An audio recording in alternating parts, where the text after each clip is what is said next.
Hi friends, ಎಲ್ರಿಗೂ ನಮಸ್ಕಾರ. Welcome back to my new video. So Gruhalakshmi ಯೋಜನೆದು ಬಗ್ಗೆ ತುಂಬಾ ಜನರಿಗೆ ಕನ್ಫ್ಯೂಷನ್ ಇದೆ.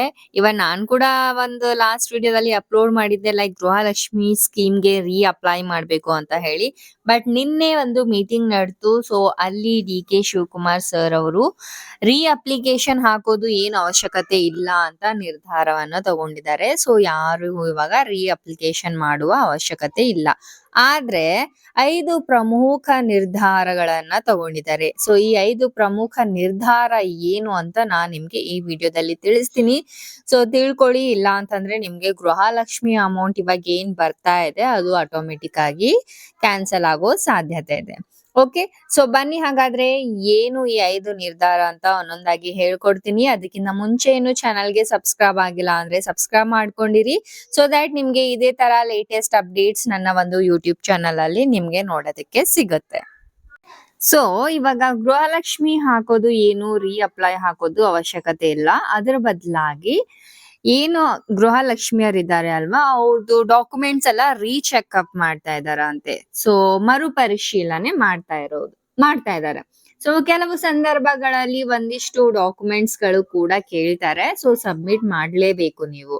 ಸೊ ಎಲ್ಲಿ ಕೇಳ್ತಾರೆ ಅಂತಂದ್ರೆ ಮನೆಗೆ ಸರ್ವೆ ಸರ್ಕಾರನೇ ನಡೆಸ್ತಾ ಇದೆ. ಸೊ ನೀವು ಹೋಗಿ ಎಲ್ಲೂ ಲೈನ್ ಕ್ಯೂ ಹಚ್ಚೋ ಅವಶ್ಯಕತೆ ಇಲ್ಲ.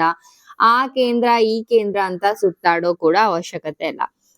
ಮನೆಗೆ ಕರ್ನಾಟಕದಲ್ಲಿ ಎಷ್ಟು ಮನೆಗಳಿದಾವೆ, ಸರ್ಕಾರ ಕಡೆಯಿಂದಾನೆ ಮನೆಗೂ ಸರ್ವೆ ಮುಖಾಂತರ ನಿಮ್ಮ ಗೃಹಲಕ್ಷ್ಮಿ ಬಗ್ಗೆ ಎಲ್ಲಾನು ಡಾಕ್ಯುಮೆಂಟ್ಸ್ ಗಳು ಚೆಕ್ ಮಾಡ್ತಾರೆ. ಓಕೆನಾ?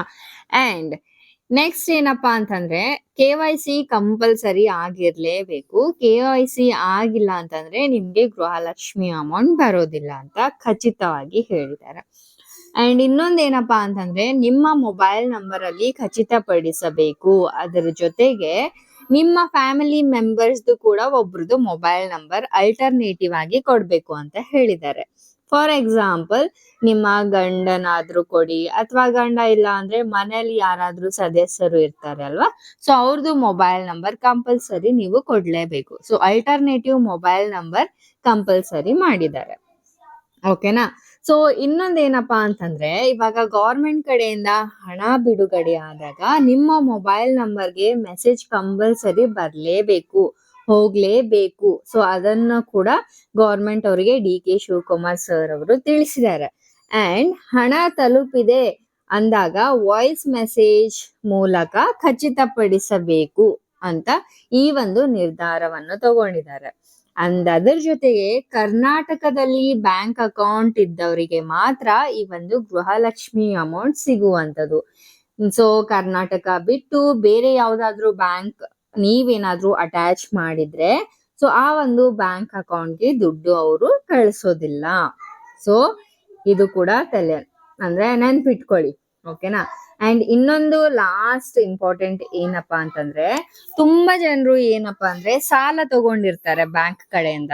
ಸೊ ಸಾಲ ತಗೊಂಡಿರೋರಿಗೆ ಈ ಗೃಹಲಕ್ಷ್ಮಿ ಅಮೌಂಟ್ ಏನ್ ಬರ್ತಾ ಇತ್ತು ನೋಡಿ, ಅದು ಸಾಲ ರೂಪದಲ್ಲಿನೇ ಅವ್ರಿಗೆ ಕಟ್ ಆಗ್ತಾ ಇತ್ತು. ಹಾಗಾಗಿ ಗೃಹಲಕ್ಷ್ಮಿ ಅಮೌಂಟ್ ನಮ್ದು ಕಟ್ ಆಗುತ್ತೆ ಅಪ್ಪ, ನಾವು ಸಾಲ ತಗೊಂಡಿದ್ದೀವಿ ಅಂತ ಹೇಳಿ ತುಂಬಾ ಜನರು ಏನ್ ಮಾಡ್ತಾ ಇದ್ದಾರೆ, ಅವ್ರದ್ದು ಒಂದು ಬ್ಯಾಂಕ್ ಅಕೌಂಟ್ನೇ ಚೇಂಜ್ ಮಾಡ್ತಾ ಇದ್ದಾರೆ.